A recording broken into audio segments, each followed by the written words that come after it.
Another blown lead in the first half, another game where the Boilers can't get stops at the end, and another loss. That is now 3 in a row for the Purdue Boilermakers. We'll be talking about it all. Another tough loss on the Boilers in the Stands post-game show starting right now.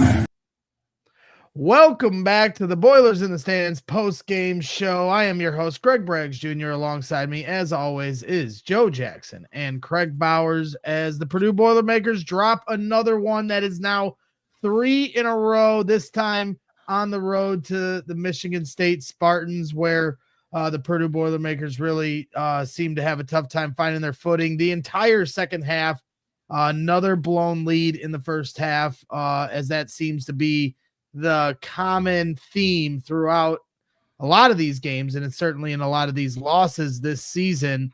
We're going to be talking about it all here tonight, talking about some different things from what we saw from a rotational standpoint, some interesting lineups certainly in the first half. We'll be talking about, what it certainly seems like to me is fatigue setting in for Braden Smith and Kaufman-Renn, who have had to carry a lot of the responsibility here this season. And that's something we kind of talked about early in the year. Braden Smith playing 40 minutes a night, certainly a lot put on his shoulders. And for me, guys, it seems hard to, ignore the fact that the last few games, I know, Kraig, that maybe you were like thinking, on my way home from the Wisconsin game, like, is he banged up a little bit? Is something going on? Is he not feeling good? There's something everybody's getting sick this time of year as well.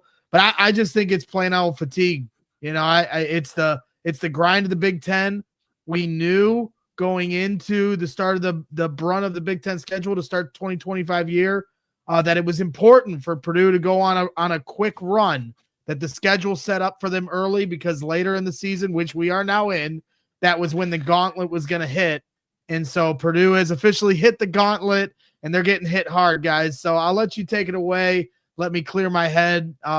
These games are starting to get frustrating as you reach as you get to the out of the Earth's atmosphere. You're in first place in the Big Ten. You're 11-1, 19-4 on the season or something. And now Purdue's stuck at 19 wins, and they just keep falling in the Big Ten standings as Wisconsin and Illinois are battling right now. So, Kraig, I'll start with you on instant reaction this time around, because I'm frustrated, and I know a lot of Boilers fans are as well.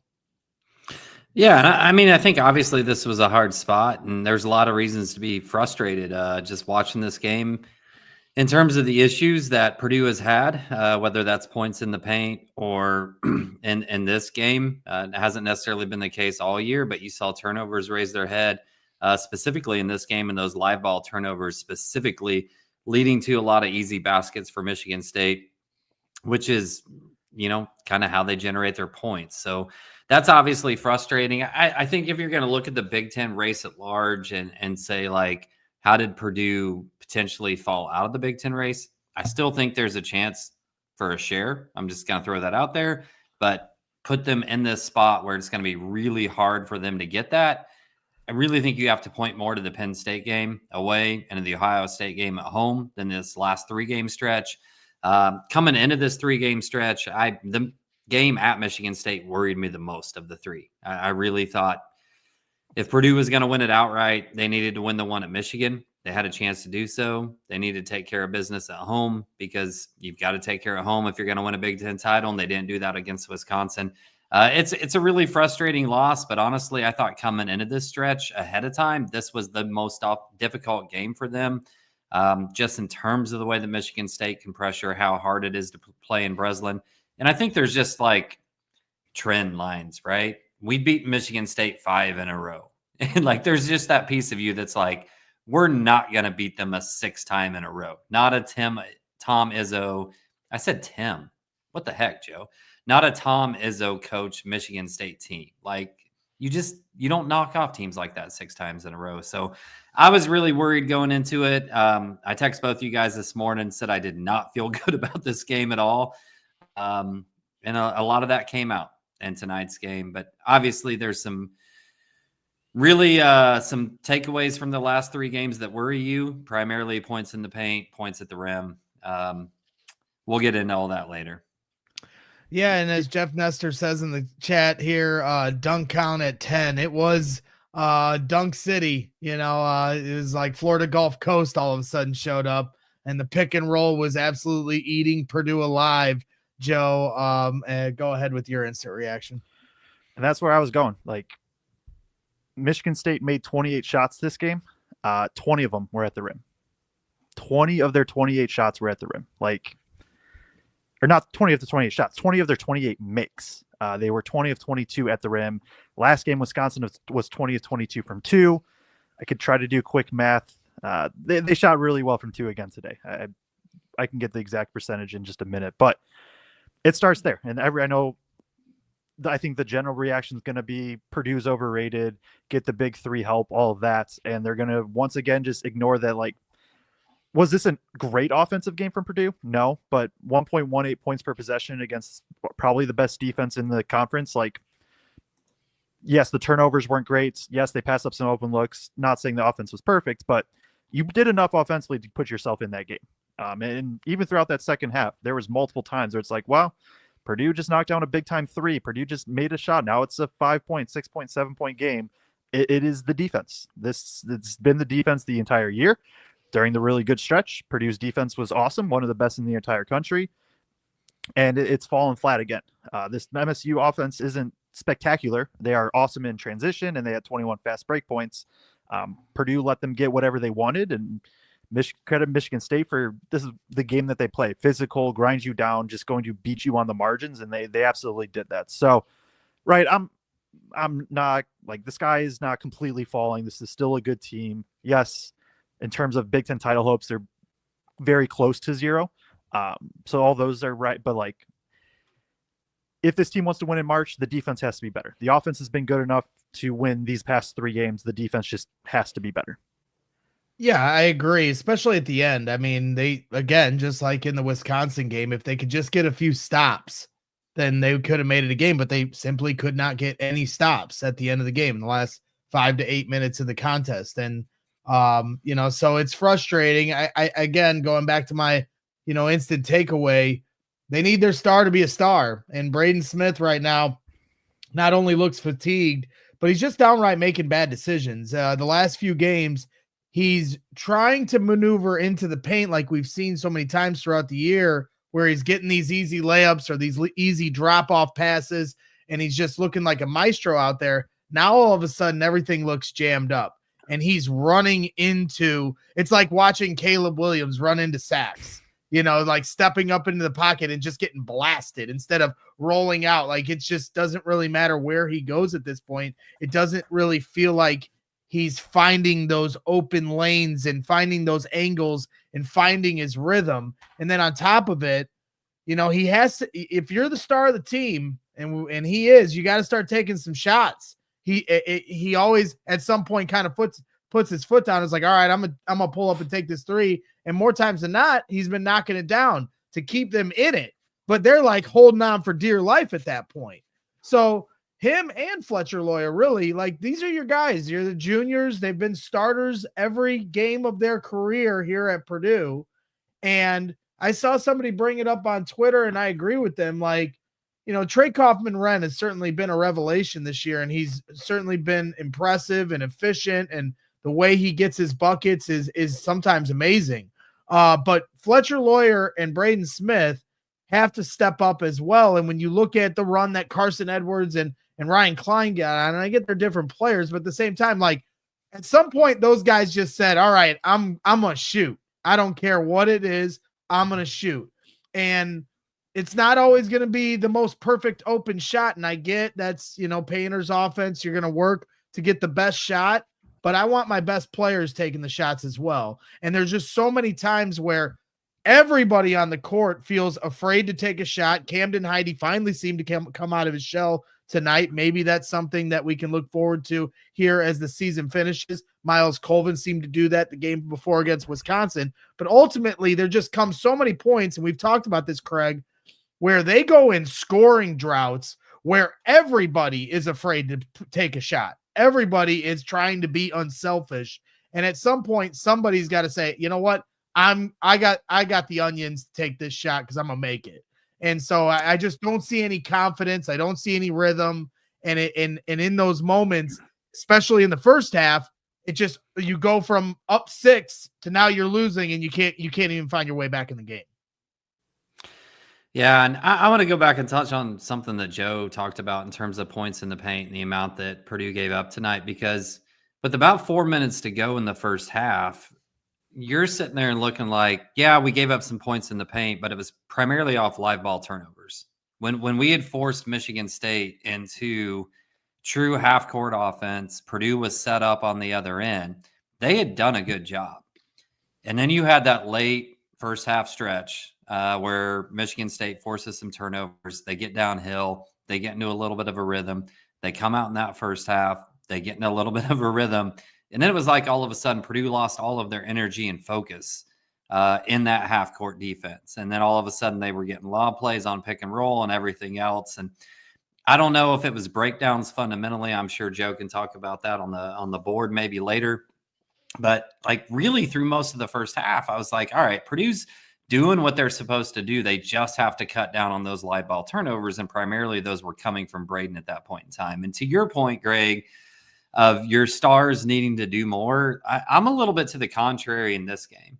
I felt like the stars were trying to do too much at times. I thought Braden was trying to force things that weren't there.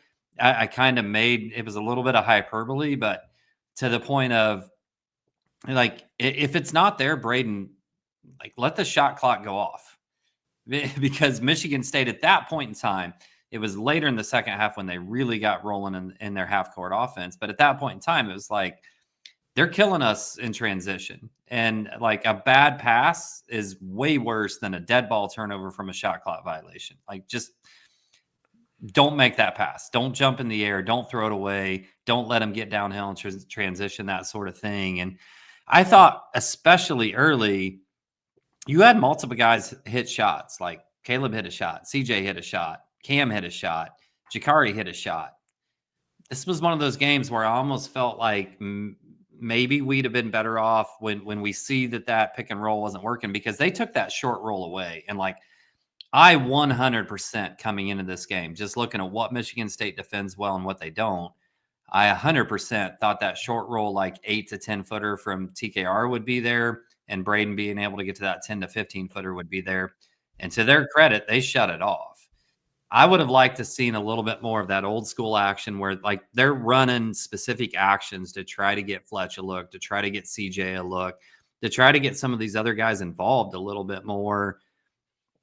Because I think when you say, Greg, those guys look like they're scared to take shots, the big three is really, really important to this team. And this is something Joe and I talked about the other night on a show, is like, how do you balance? You have these big three that are so important, and especially the big two. So you're going to feed them such a high percentage of shots. But what happens in the games where you need Cam, where you need CJ, where you need these other guys to make shots? And I look at a team like Duke that to me is very similar. They rely on two guys so much. And then when a team does do something effectively to shut those off, if you haven't consistently been getting those guys some volume and then all of a sudden rely on them, like how do you balance that? Because that's a hard thing to all of a sudden just turn that on. You know what I'm saying? Yeah, no, it's a fair point. And yeah, it feels like every game is like a carbon copy. Like the start of the game, everything feels right. Everybody's getting in on the action. Jakari knocks down a three, and everybody's starting to get into it. The one thing that I think has been an obvious adjustment is if you're saying they're taking away the pick and roll, for TKR to the basket, the one thing they're definitely taking away is when he posts up, they are now saying, we are going to double you as soon as you touch that ball. Like, we are not going to allow TKR. like as best they can to get into whatever action he's going to into. And I think everybody realizes which way he wants to go with the basketball as well. And so, especially when it gets down to like 8 seconds on the shot clock, it's easy defense to play if you try to throw it into the post of TKR, because, you know, he's getting jammed up that way too. So I think there's an obvious adjustment by the entire Big Ten to say, we're going to once TKR gets the ball in his hands, we're going to let anybody else but him beat us, because he's just been so magnificent this year. But ultimately his toolbox, the amount of moves he has, it's not like he has like 7 different moves to go to. Yeah, I mean, you saw him early, right, spin baseline a couple times, and I just don't think he cared about Cooper guarding him, specifically that matchup. But yeah, like their teams know what they need to do to try to stop TKR. TKR is also just so good it doesn't matter. Like, I know, it's crazy. Double team, he's just going to kind of wait it out and then like force you to really double. And if you do, then he'll pass. If not, he's still just going to go up, and you can play his left shoulder. And now he spun baseline a few times, or he gets to that like 3 pivot scoop layup thing that he did once. TKR's worst play of the game was getting that second foul, right? Yep. Like I maybe there was another bad one somewhere in there. He's 9 of 13, 3 turnovers. But yeah, like it's you can just see how much they hurt without him out there, just because like there's just nothing else offensively. Oh, they brought in Willie Berg tonight, you know, and I liked Berg's minutes, by the way. Well, and I want to get into some of the rotational stuff because we haven't always pulled up the chart here in the last few games, but let's give a shout out. Chart. Oh, that's okay. Well, that's okay. That's okay. We can still talk about it. But before we do, let's give a shout out to our sponsors, if you guys don't mind. Take a quick break. I'm sorry, Kraig, for putting you on the spot, but I feel like this can't just throw that at me and be like, I don't go right now, Braden. Yeah, well, I apologize. And while you're pulling that up, I just want to say thank you for everybody tuning in, even Bitcoin, who's all over. Now that the Boilers have lost a few games, he comes out of hiding. He hadn't been here all year, but we have a couple of those. He's been a loyal viewer to our show the last few years. I love Bitcoin, even though he's driving me nuts because I'm really pissed off about how things are going lately. And now all of a sudden he's showing up doing the I Told You So tour. That's okay. Let him have his fun.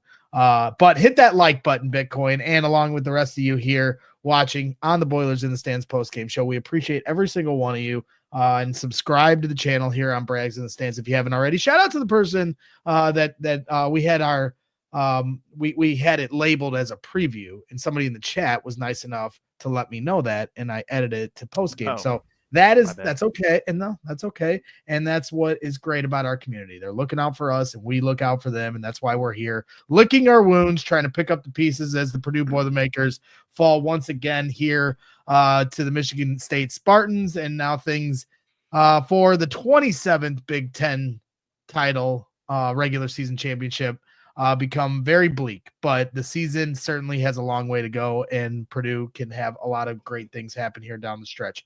So let's get to our sponsors. Kraig, if you don't mind, if you are ready, appreciate once again everybody tuning in and hit the like button. Yeah, and just before I go to this, in case anybody missed that, we lost the game because Joe labeled this a preview show instead of a post-game show. That's what we're blaming. That's exactly what happened. There it is. My bad. Yeah. All right. Purdue graduate and Lafayette resident since 1999, Michelle Rainey has 10 years of full-time experience working with buyers, sellers, and real estate investors in greater Lafayette and many surrounding areas. If you need to buy, sell, invest, or even relocate, call Michelle to schedule an appointment to see how she can help you accomplish the real estate goals you have. Your home or creating an investment portfolio will likely be the most expensive transaction of your life. Have the experts with Rainey & Company at Keller Williams on your side, and let Michelle navigate this process to make it easy. Call or text 765-532-3415. Again, call Michelle Rainey at 765-532-3415. We appreciate Michelle's support of the show and her advertisement and everything that allows us to do, traveling to games and getting around the country and bringing you guys the coverage that we do. Thanks again, 100% Michelle Rainey. That's right. Appreciate everybody tuning in. Before we get into some of the rotational thoughts I have certainly that I want to bring to the table, Russell Collins says in the chat, how many times was the shot clock below 5 and they scored. And that felt very similar to the Wisconsin game as well. And that's what's frustrating. There were times where it's like they play 96% of a good defensive possession, but then they give up a 3 in the corner, or, they let one go off the glass and Kohler's putting a putback in, for 2, and you're just pulling your hair out because they're doing everything they can. And there was, at the end of the game, some of the shots they were making from a degree of difficulty standpoint, you're just like throwing your hands up. It's like nothing can go right for Purdue right now. Not only are they not playing the best defense, but they also just, a lot of things are going right for the other team that's resulting in Purdue not being able to get any stops. So Joe, from your standpoint, like I guess because they can't get stops, you have to define it as bad defense. But man, is it frustrating to define it as bad defense when you're playing good defense for 96% of a possession, and then you give it up on the back end at the very last second. Yeah, it's right there. There were a lot of possessions where I think I even tweeted about it, just like they played good for 25, and then either Michigan State finally gets something to go, they get an offensive rebound. I don't actually, what were the final numbers on rebounding? Actually, rebounding wasn't too bad. Purdue barely loses the rebounding battle, but it just felt like every time Michigan State was the one that made those plays, and Purdue, when they got late shot clock, they didn't make the plays. Now, Carson Cooper hits a one-leg fade away from the post with 2 seconds. Frankie Fiddler, who is shooting 18% from 3, knocks down a corner 3. Like, Trey Hallman has a 10-foot runaway floater that goes down. There are definitely things. Obviously, and like Alex Rockhold says in the chat, Fiddler 17% from 3, and then the broadcasting goes, he hasn't hit a 3 since January 14th. And then he hits one in the corner, and it's like, for me now, because like Purdue fans are always like, this is always what happens to Purdue. And I agree.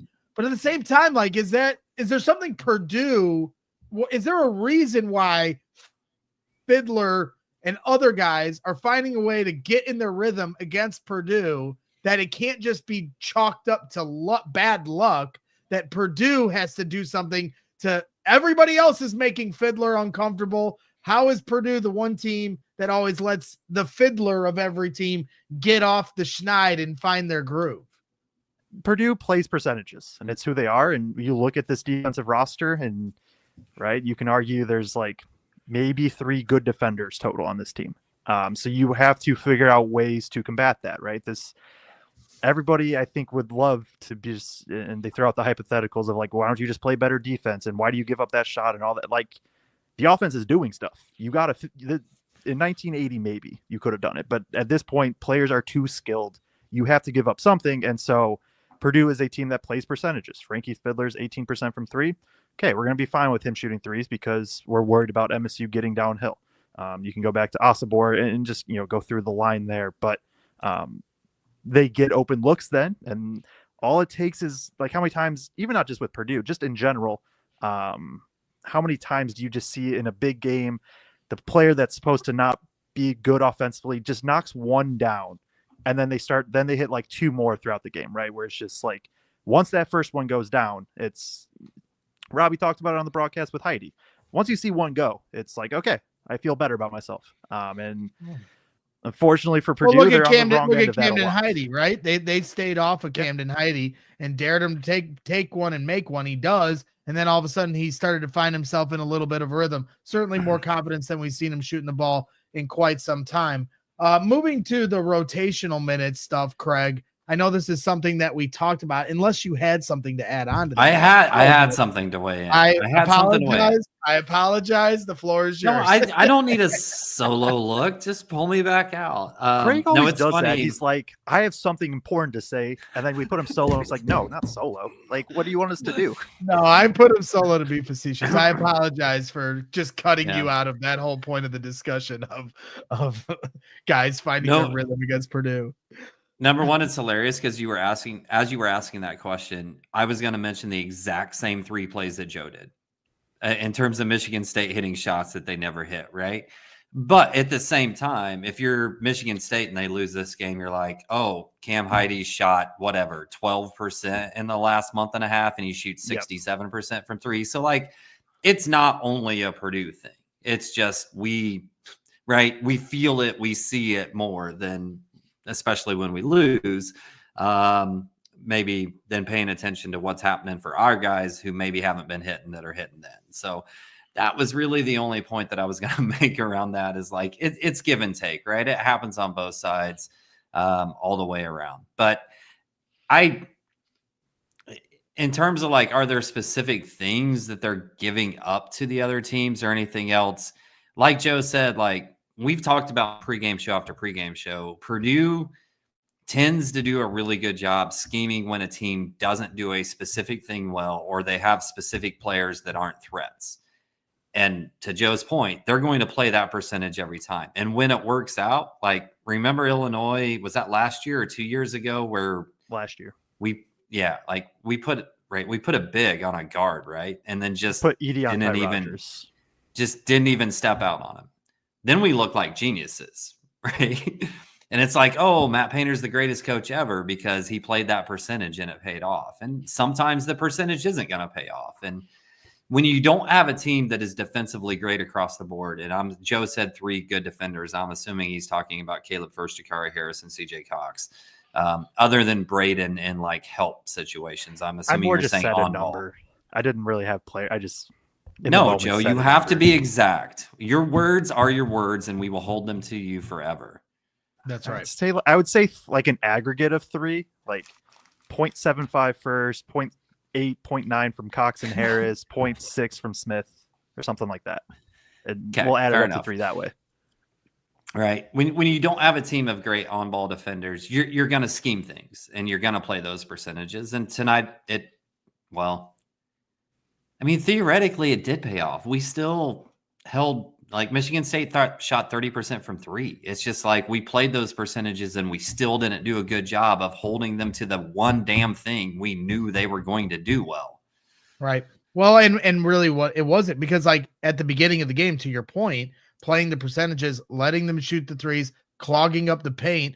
And when you kept them in half court, it was playing to Purdue's advantage, where they got up to a 6-point lead and you felt like they were building some momentum. And then Braden Smith had some of those turnovers where he gets caught in the middle of the air, and now transition points go the other way. And they get that lob in the first half where the guy, I think, touched the rafters when he threw it down. I mean, that was an incredible dunk. And now it's just brought the energy back into the building, and away we go with Michigan State. And that's where I kind of want to go with this, because during those turnovers by Braden Smith, that's when Kaufman-Renn did have the foul trouble where he had to come out. But even before the foul trouble, we had, again, and Kraig, we talked about this a couple games ago, all of a sudden Painter's getting a little froggy with some of his lineups that he's putting out there. I mean, you talk about, really putting a lot of the weight of responsibility on Braden Smith's back for a 40-minute game. You're really putting it on him when you play him with 3 freshmen and 1 sophomore, or whatever it is. And you've got Raleigh Burgess and CJ Cox. And, to me, it's hard for, Braden Smith to operate in that. And so just like the game 2 games ago, where he's putting out this lineup, about 12 minutes to go in the first half, they didn't like lose the lead. They held serve at around a 3-point lead, but like that was before the run that Michigan State went on. But I also felt like that was kind of what set up the run, because you have to take, like, you're playing poker there. You're trying to get guys some breathers and seeing how long you can extend the game while putting some guys on the bench. But to me, now you're missing your opportunity to extend your lead. And now all of a sudden Michigan State is flipped on its head. So Kraig, I don't know where your headspace is at, but like for me, I'm looking at some of these lineups that Painter's putting out there. It just, to me, it's kind of surprising. You're on the road against Michigan State. It feels like a must win, and you're putting a lineup out there that I'm sitting here going, I don't know how much success you're going to find with this lineup.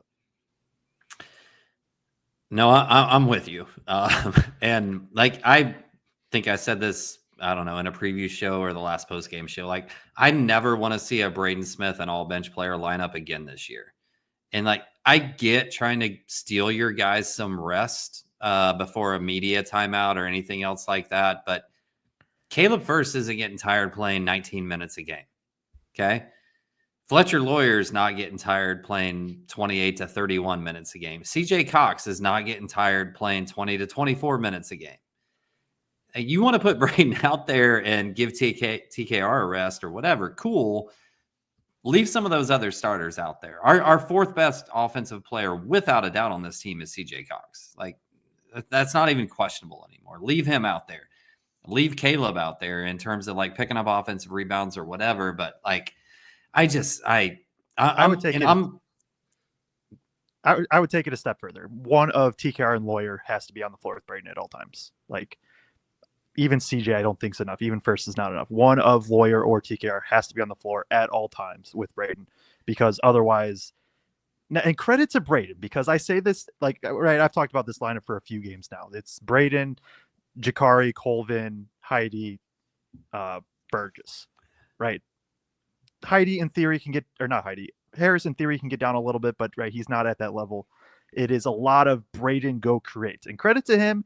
I feel like the past few games he's held serve, but it's working really, really, really hard because he has nobody to alleviate pressure, and that's where I think it has to be one of Lawyer or TKR just to give him a little bit of breath.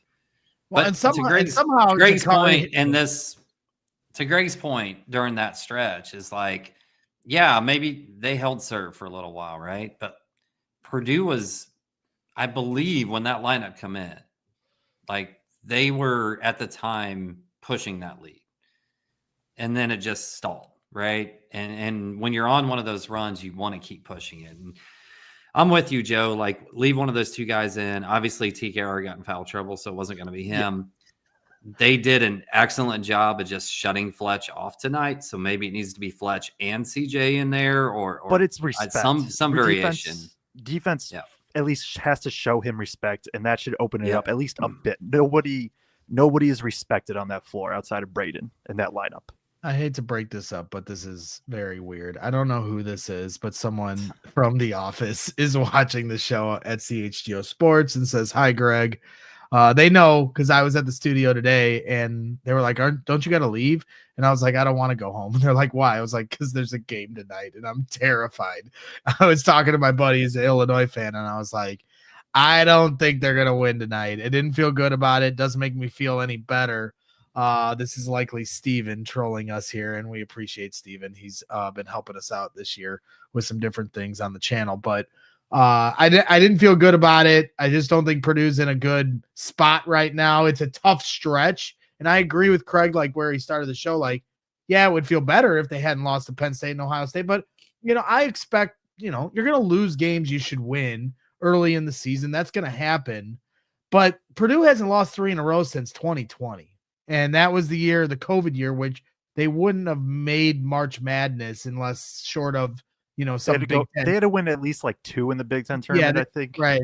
And it's obviously everything's shut down before the Big Ten tournament could really get underway. And so we'll never know if they would have made it that year or not, but they likely were probably not going to make it the way that season was going. Regardless, they haven't lost 3 in a row since that year.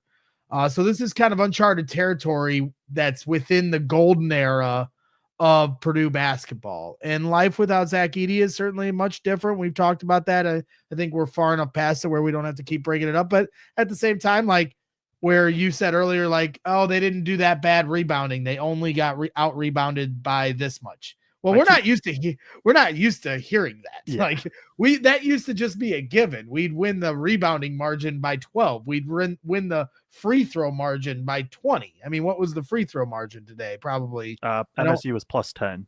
Right. So, and Purdue's missing free throws too. I know they're not trying to miss free throws, but there's been times the last few games where you're missing free throws. I think that it's part of the equation of kind of what we've been going through is terms of some of these scoring droughts and runs and blown leads to end first halves. So it's just a frustrating time. And I know I am, my guy in here is saying Braggs is doing a very good job with his ramble. I don't know, like the the last few games have really just gotten under my skin.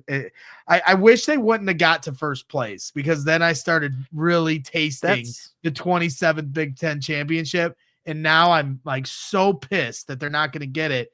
And I have to kind of recalibrate what my original expectations were of the year. Cause like 3 weeks ago, I was like, Michigan State's going to win the Big Ten, and Purdue just doesn't have a great path for it. And then all of a sudden, Michigan State lost 2 in a row to USC and UCLA was it?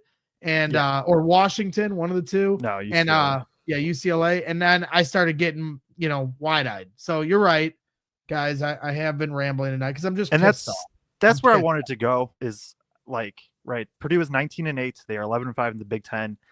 I think if you were to ask fans at the beginning of the season, if you were to tell them, hey, they're 19-8, they're 11-5, they're projected to be out.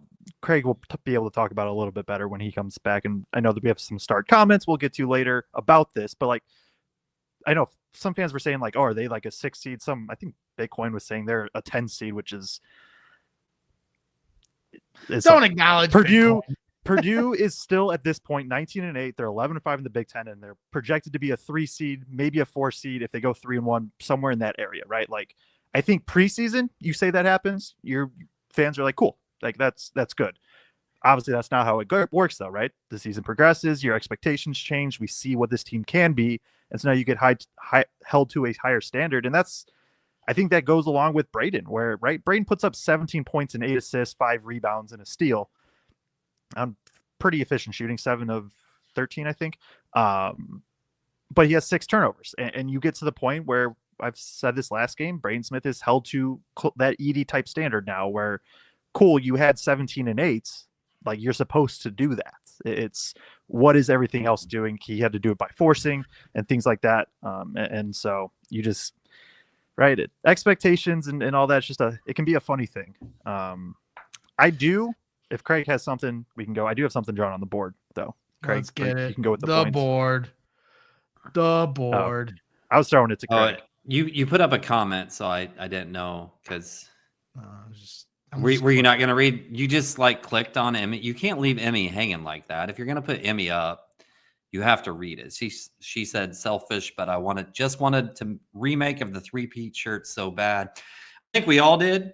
I'm still I still think there's a chance, like, Purdue closes out. Somebody Photoshop Kraig like the Spider-Man where he's holding the train with both arms, and Photoshop Kraig holding on to the Big Ten title hopes. I still think there's a chance that Purdue closes out undefeated and enough teams get other losses that we get to share the title, but it's like an outside chance now, right? But I just want to say it's a non-zero chance. Like, there is a chance that this still happens. So like, I don't want to completely eliminate that. Also, in terms of the 3-peat, guys, we got to hold up the shirts right now, because we did not plan this, and we are all sporting. Kraig, why does your O look weird?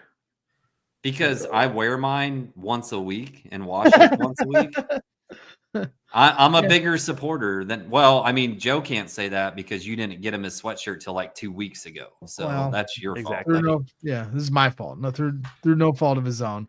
But yes, you can get, if you look in the description here on our YouTube channel, you can click the link. I know Kraig has, put the link in the chat before of going to our Teespring store, where you can get our Boilers in the Stands merch, t-shirts, hoodies, sweatshirts, stickers, coffee mugs. We have it all if you want to support the program and get your gear to rep your Boilers in the Stand stuff. We appreciate you. Hit that like button while you're hanging out. Here is the link to our Teespring store as well, if you want to go check that out and get some merch to represent and promote what we do. We appreciate you guys a lot.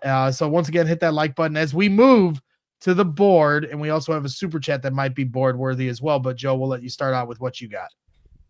So, right, Michigan State, yes, to start the game for sure. Purdue did a good job in the half-court defense. They did a good job making sure Michigan State couldn't run. Michigan State started running, and then the second half, Purdue couldn't guard anything. And one thing, right, so Purdue's defense in general, where O's are the defense, X's are offense, here on the board, right, is they want to take away the paint by just having bodies. They don't have a rim protector at all. they want to do it just by throwing multiple guys in the paint, and you basically their rim protection is just not allowing shots there. It's, hey, take as many jumpers as you want. We're going to pack in the paint and go to work from there. So the few, how many 3, 4, 5 lobs, something like that Michigan State got. Fears is an awesome passer, point guard. It's just simple. Where he comes off the screen, TKR is in drop coverage here, guarding this big, right? So now he's moving back this way. There's two things to it, right? And with TKR's job is to keep the ball handler and the roller in front, and then you generally are going to have taggers. And so as this happens, we have trailer, which also screen navigation, not good at all today. That doesn't help anything for Purdue. So now you have this here, you have a trailer, and then you have the roller. When he's moving, you want to get a jam here, and you want to try to jam with this guy probably closer to like up here, right? Where, especially because this is Braden, this is Fletch, this is CJ, like maybe not CJ as much, but Braden and Fletch especially, they're smaller. You probably want to jam closer to up here. Let me ask you this real quick. How do you jam without fouling if, as he rolls, the guy throws the lob up and the jammer and the driver collide?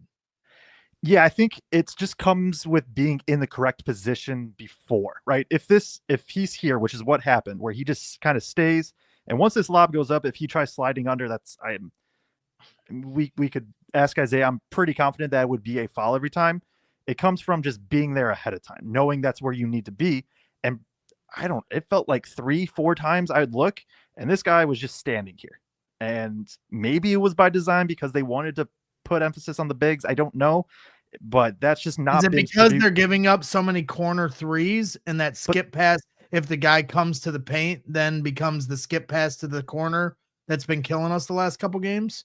Like, yeah, that could definitely be part of it because, right, that is what you're giving up. And that's what Purdue's defense, when they was so good, was so great at, was just being here and then recovering. Like, yeah, this is where I don't know this exact scouting report. And so maybe if this is Jace Richardson or Jaden Akins, they were just like, nope, stay home and we'll try to figure it out and put all the pressure on TKR. But right, I just think when teams can operate in like this middle third, with how Purdue wants to play defense, right? Purdue wants to force sideline, Purdue wants to force baseline and rotate to help. When they can operate in this middle third, I think that's where a lot of teams are really starting to have success. Wisconsin did it a good bit. Michigan State did it today. And then you don't have great defenders, on-ball defenders anyways. So you're playing from behind a little bit, TKRs and drop covers. And it's just, right, this defense is so predicated on you have to be in the right spot and you have to trust that your teammate's going to be in the right spot because you have to do your job. And whether, right, if in this scenario, say that he was supposed to tag the roll, then right, if he's supposed to tag the roll, then this guy probably has to know if this skip pass comes, he's the one that has to X out, and then he would X out this way to close out. So you got to be able to do your job. You got to trust your teammates that they're going to do their job. Everybody has to be bought in. Maybe like there's always the whole scouting report thing. We obviously aren't privy to that. And so maybe there are adjustments game to game, but based on what Purdue's wanted to run and has had success running since December 29th, they take away the rim by just putting dudes there. And that did not happen today. Michigan State takes 22 shots at the rim. They go 20 of 22 on them. It's hard to win games when that happens. You're muted, but $5. God dang it. That's the first time. $20. That's a Greg Braggs move if I've ever seen one. Hummel brought up on the podcast that they were essentially picking on Fletch in that tagger role and purposely setting it up, and that he wasn't getting any tag on that guy. And then they kind of went at him at times with guards too. It's tough. Like you love what Fletch brings out there and what he does offensively. But you wonder some games where it's not his offensive night and they're going to lock him up. You saw him force a shot early in this game. He only takes he takes 3 field goals, 5 field goals. My God. 3 threes, takes 5 field goals the entire game. But there were some times where he felt like it was forced. And like, you don't want to say the quiet things out loud, but like there's some times, and I know, Joe, you and I have talked about it at times of like, is the Jakari CJ against specific teams? We're not saying this broadly, right? But against specific teams where You need that defensive presence on the perimeter, whether it's tagging, whether it's guarding the guards one-on-one, whatever it is. It is leaving CJ and Jakari out there better in the long haul, even though you might be giving up a little bit offensively. But like the biggest thing, and I don't want to lose this in all of this conversation, because I've had this thought in my head from 3 times ago when you said something to Joe and didn't give me a chance to talk, Greg. Kraig, you should just jump in like, right now. The biggest thing in this entire stretch is the turnover margin, right? Because when Purdue went on their big run where they were winning a ton of games and we had this defensive renaissance, Purdue forced 10 out of 12 games. They forced teams over their season average on turnovers. And now 3 out of the last 4 games, we have not, right? And this is a Michigan State team that comes into this game 13th in the Big Ten during Big Ten play in terms of turnovers. And we force 8. They're averaging 12 a game. We don't even get close to their average, and then we turn the ball over 12 times. And a lot of what Purdue has done over this stretch is manufacturing easier baskets. We know we've got the Braden Smith TKR pick and roll where Braden can get his shot, where TKR can get his shot. But we've been getting out and manufacturing easy points also, right? And eliminating them from scoring points. And that's kind of made up for some of the rim protection stuff, because if you think about teams like an Alabama or an Ole Miss or whatever, they don't have great rim protection, but they have really high defensive marks because they have that turnover margin. And for a month and a half, Purdue was operating the same way. Now, I do think, I wonder, Joe, if we would go back and dig into this. I think where we forced high turnover margins were teams that wanted to play through their 4 and 5, right? And it was like Caleb and guards digging down that were forcing turnovers on bigs versus teams that really want to play through their guards. I'd have to dig into that, but just in my head, I had that thought tonight. But I think we're getting a little bit on a runaway train of some people being like, we suck, we're going to be a 10 seed, whatever. We're not. Like, I mean,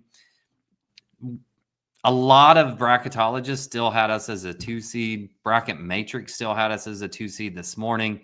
Some people had us as like the number 1 or number 2, 3 seed. Losing to Michigan State on the road is maybe going to take you to the last 3 seed or the first 4 seed, something like that. This isn't like wrecking March. Now, Purdue has to finish out. They have to bounce back after this 3-game loss, and they have to finish out in a strong way. They've still got a quad 1A chance in front of them. They've got 2 other quad 1s and a quad 2. They got to beat IU. They got to beat IU. You can't lose. I know it's not fair. It's on the road. Life's not fair. Got to beat IU. There's no shame in losing 3 straight games. It's not fun. It sucks. But you lose 3 straight games to 3 teams that are top 15 in the country, and 2 of them being on the road. I don't know what their 3-game losing streak was in the 2020 season, but I doubt it was 3 straight teams in the top 15. This was a tough run for them. No. We all knew it was coming. And it's just, they've got to bounce back. That's okay. I agree. And it's got to happen against IU. They also, which we haven't talked about, I don't know if you guys talked about it against Wisconsin, but the stat that Cobra put out, and I'm sorry to just completely cut into you, Kraig, but the stat that Cobra put out that said that Purdue has played the most teams with the longest rest of anyone in the Big Ten. Joe, you might be able to explain this stat better than me, but I think that's showing, just not just from where Purdue looks fatigued, but the other team looks way fresher.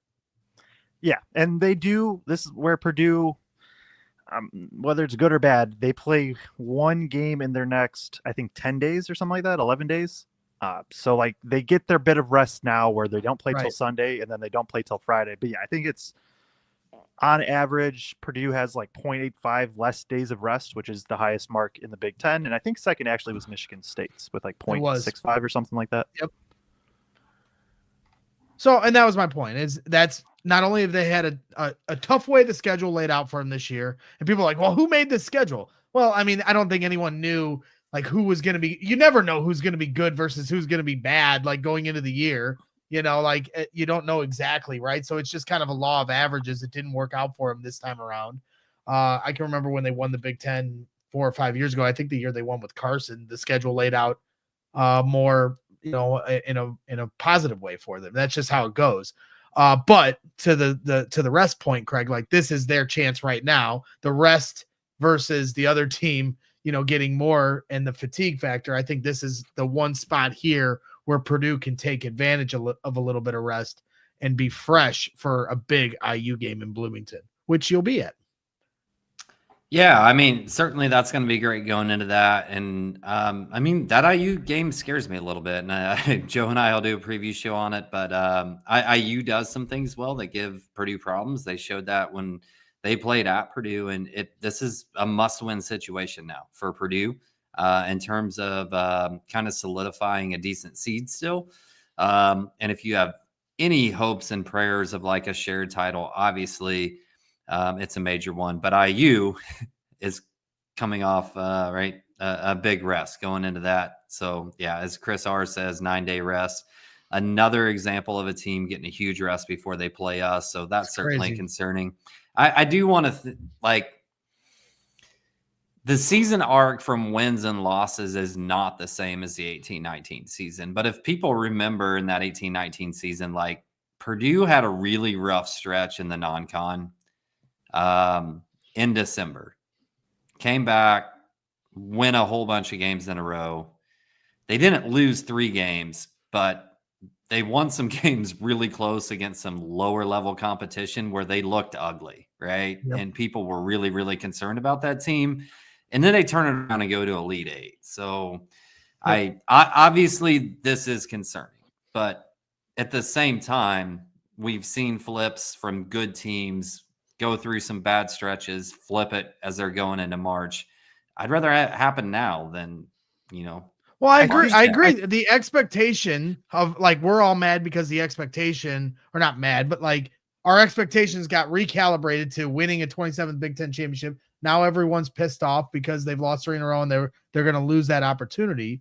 But then everything resets once you get to the Big Ten tournament, once you get to March Madness. And now Purdue, once again, as they have for the last 5-6 years, they're taking everyone's best punch. They're playing like my buddy that's a big Duke fan. He's giving me crap today. I'm like, I'd love to see Duke play the 3 straight teams in the top 15 ever in the history, in the last 15 years of their conference. Kick rocks, dude. Let's not talk about that. But then when Purdue finally gets to the start of March Madness, they're not playing the Big Ten for a few games, and you finally can it's when you're in the batter's box and you got the weights on your bat and it feels heavy, then you finally get the weights off and now you're swinging, that. So I think Purdue still has a chance to swing a heavy punch once we get to March, but it's not fun right now. It doesn't make anybody feel any better after this loss.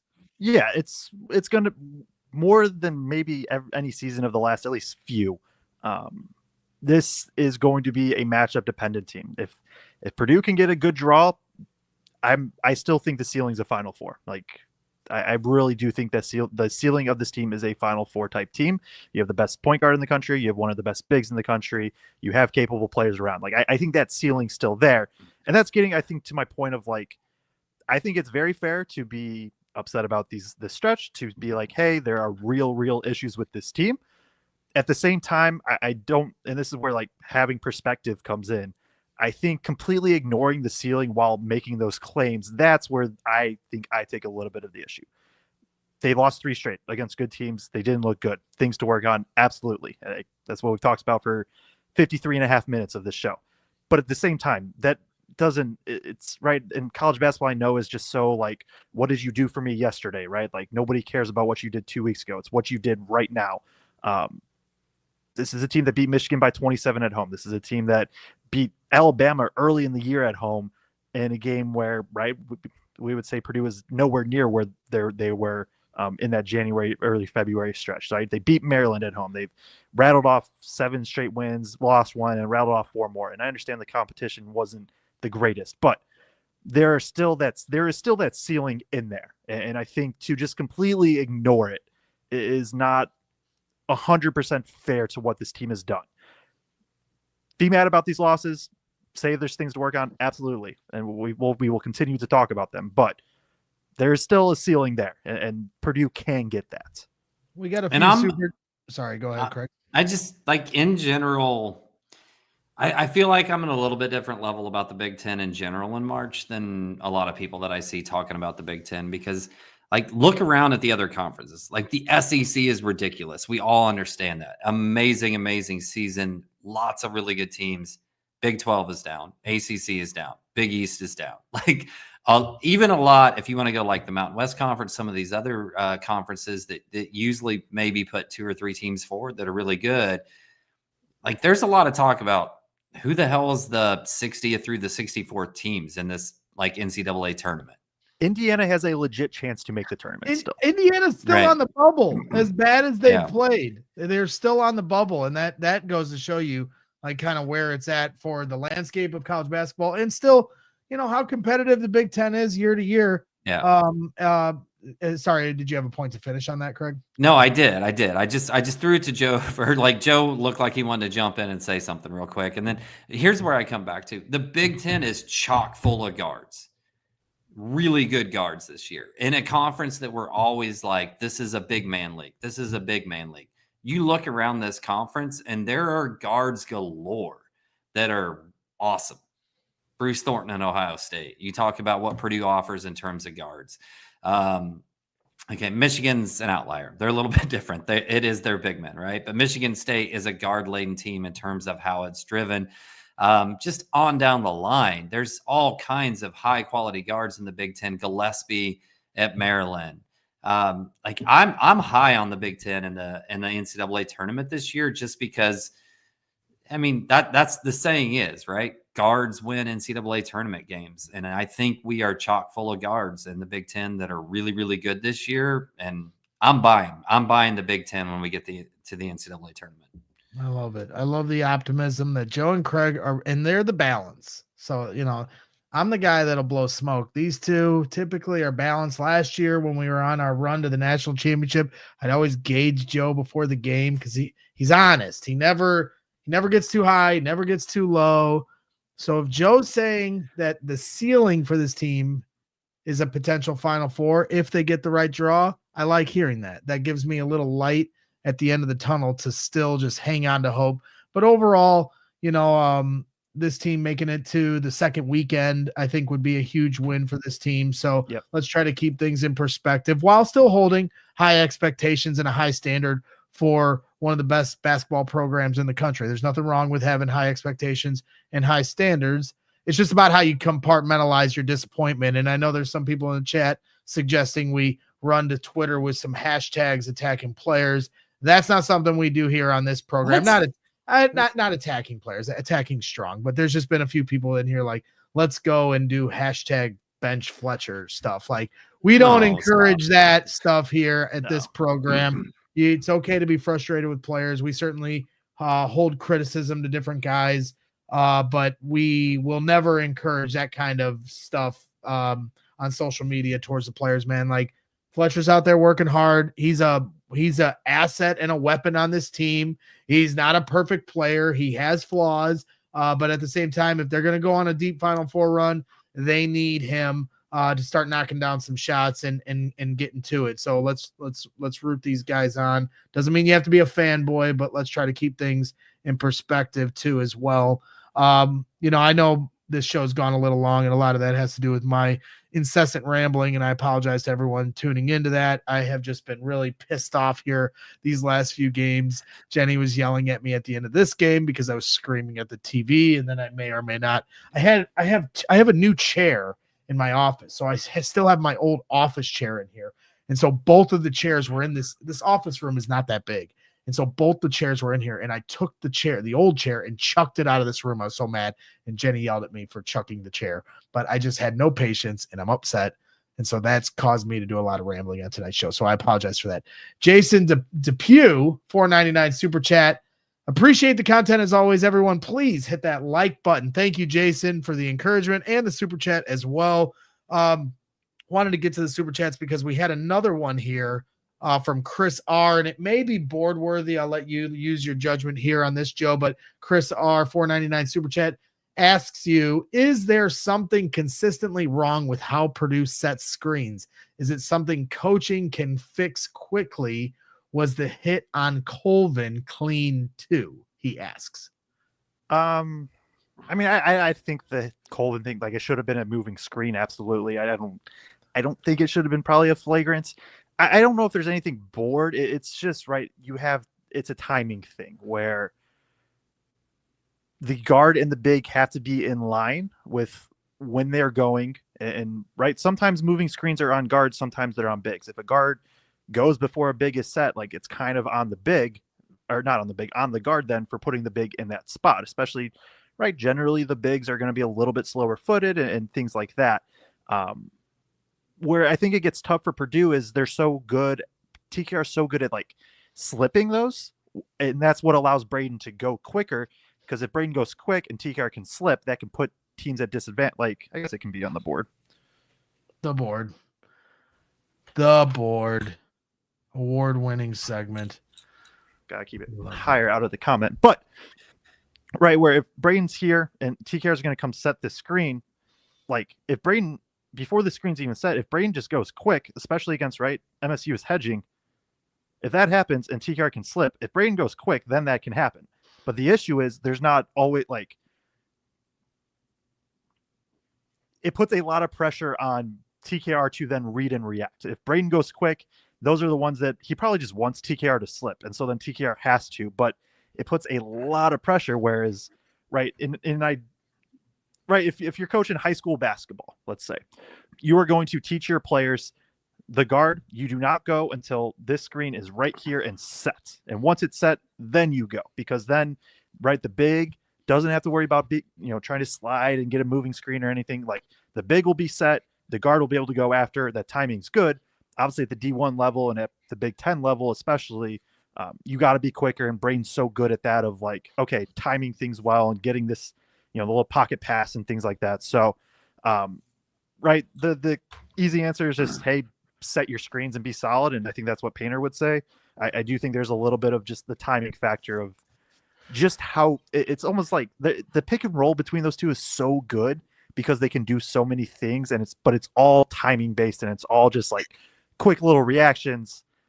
And it's one of those things a lot of times, and it's a lot of times with one of these when the screens are set up top, like, it's almost sometimes when the ref just wants to shake up the game. Like, there's times where it's completely obvious the player is moving, but you could call some of these almost every time down the floor if you wanted on either team. Like, and somebody or in the super chat, they asked, like, was the Colvin hit clean where he got knocked out of the game? I don't think that was a flagrant foul, no. But I also think it was a moving screen. And that's 100%. What caught Colvin off guard. But he caught him with his shoulder, and it was just because of a height. We used to see this with Edey. Just because he's taller than the other guy doesn't mean that it was flagrant. So I think Colvin caught one there, and that's unfortunate. But yeah, it's one of those things where I feel like you could call that almost every time down on any different screen being ran. And then I think it was in the first half where Purdue got called for one, I think maybe on Kaufman-Renn. And then on the next possession down, Michigan State gets called for one on the baseline, it was very simple, but it's almost like, Painter's probably in their ear, like, hey, they're doing it too now. You got to call it. You know what I mean? Yep. It's just, that's kind of how the checks and balances of the game go sometimes. Yeah, for sure. And TKR is so valuable. He has to be set, or he just has to be immediately be slipping. Right.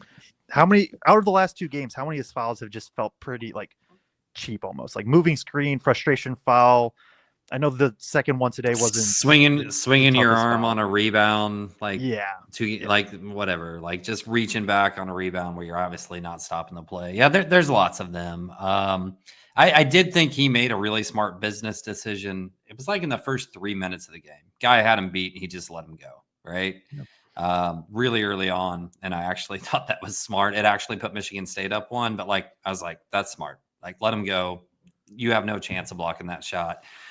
But that didn't play out for the rest of the half. And he had one at the end of the game where when he was in foul trouble at one point, he let a guy, get the dunk. And you could tell it was one of those plays where normally he might get in the action, but because he's been getting called for everything, he stayed out of it in the second half. I think it pushed the lead to 8. I know we've kind of gone over here, and we really haven't talked too many individual performances. We kind of been talking big picture, letting me and the chat vent.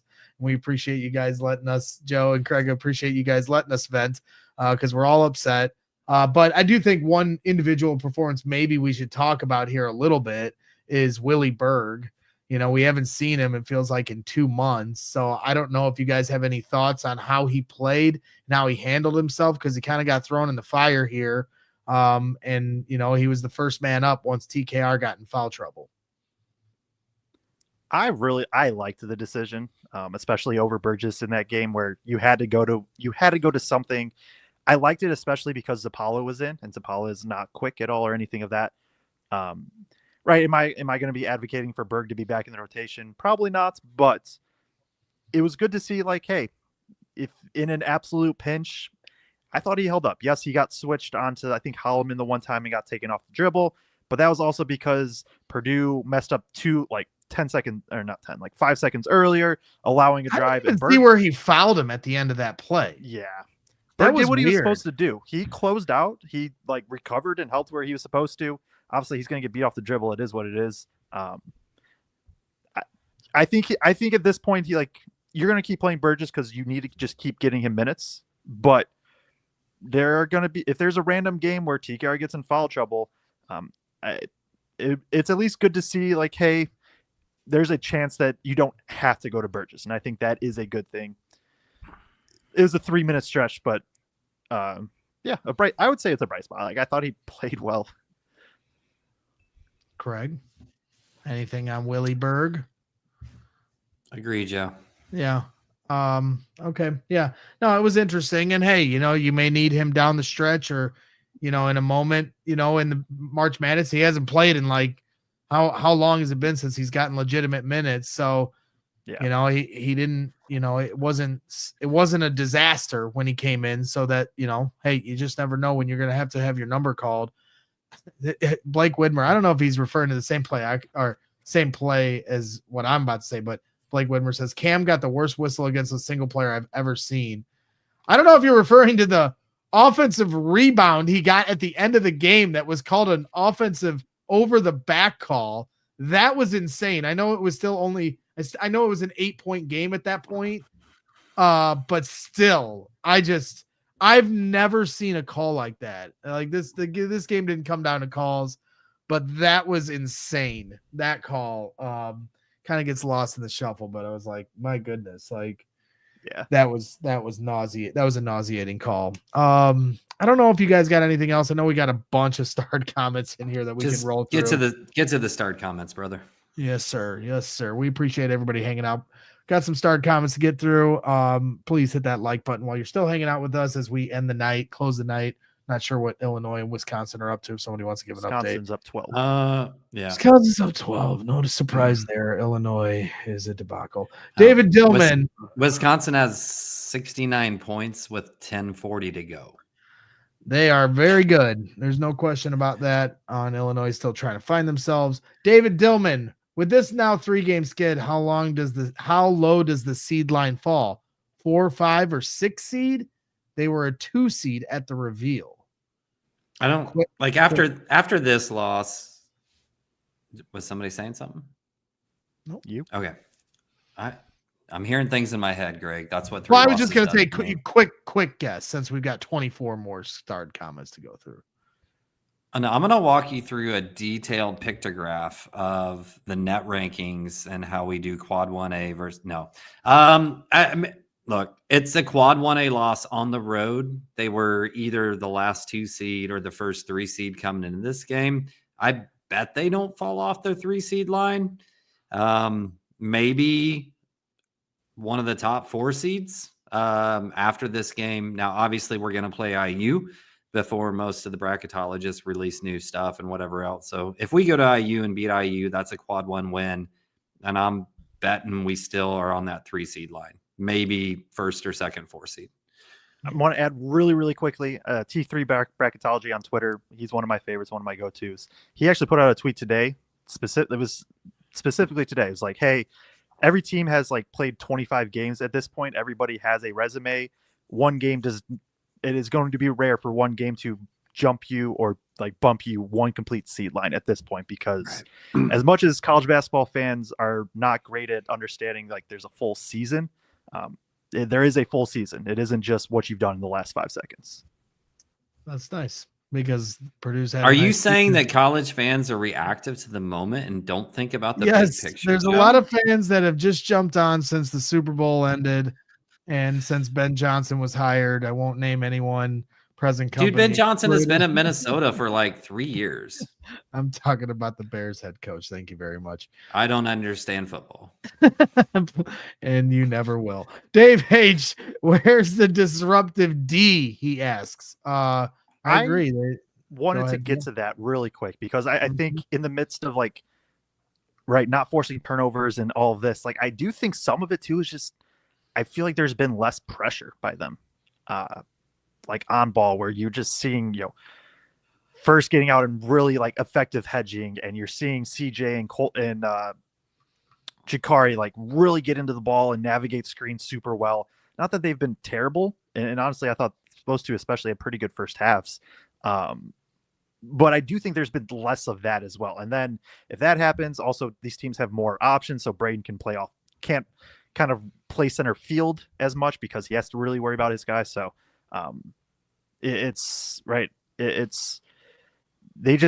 feel like they just haven't pressured it. But see, Matt Spurgeon says pressure doesn't work when you can't contain the ball. I would say the pressure is what's like allowed them to contain the ball previously. It's almost like flipped, where when they can't get the pressure, then they can't contain the ball. And so yeah, I know we're wanting to keep these shorter. Keep going. I'm good. No, it's fun. It's fun. It's fun. This is a venting episode of Boilers in the Stands postgame. I do have a comment, Greg. Sorry to hold you up, and like if you got to run, Joe and I can finish. But do you think it's more like teams looking at Purdue and what Purdue's trying to do defensively and changing schematically what they're doing offensively to not let Purdue, because of what Purdue creates their pressure less off like I can just one-on-one and pressure you, other than like CJ jamming or Jakari jamming. It's schematic, right? Is it more teams recognizing that now and adjusting to what they run so Purdue can't do it? Or is it a little bit of it? We've talked about legs looking tired. Do you think there's anything to that of just like you're not going to get in and maintain that pressure if you've got those tired legs? I think it's a mix where teams are doing a better job. Purdue is tired. I also think like just kind of going through, and I guess the Michigan first game, they forced an insane amount of turnovers. Second one, they didn't. This isn't like perfect, but I do think the teams that they've played over the last stretch have more legitimate like scoring and driving options than maybe some of the teams previously, where Michigan State has 3 to 5 guys on the roster that can legit get downhill. Wisconsin, we know they have multiple guys that can go. Well, Michigan has that too, like USC, even Iowa. Or USC is probably the one exception, but they just played so much ISO ball.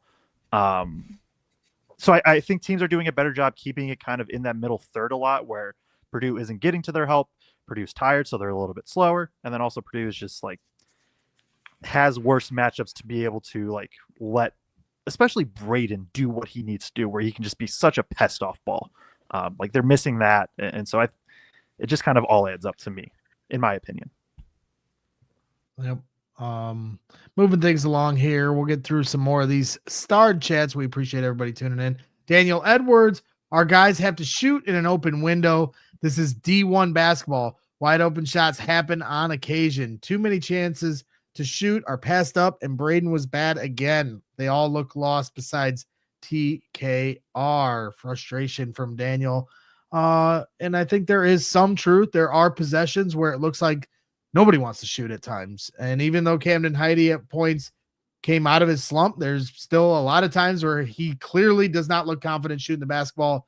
If you're on the court and you're open and you have the ability to knock it down, there's nothing worse for fans when you're watching and they don't want to pull the trigger. And I understand he recognizes he's not, hitting his shot. So they want to get the best possession they can, but you got to believe in yourself too. So I think there is some truth to what, a lot of fans are saying. These guys got to have some more confidence in their own ability and go up with it. And even Braden, there's times where he's just trying to be a facilitator because he really wants to be a pass first guard.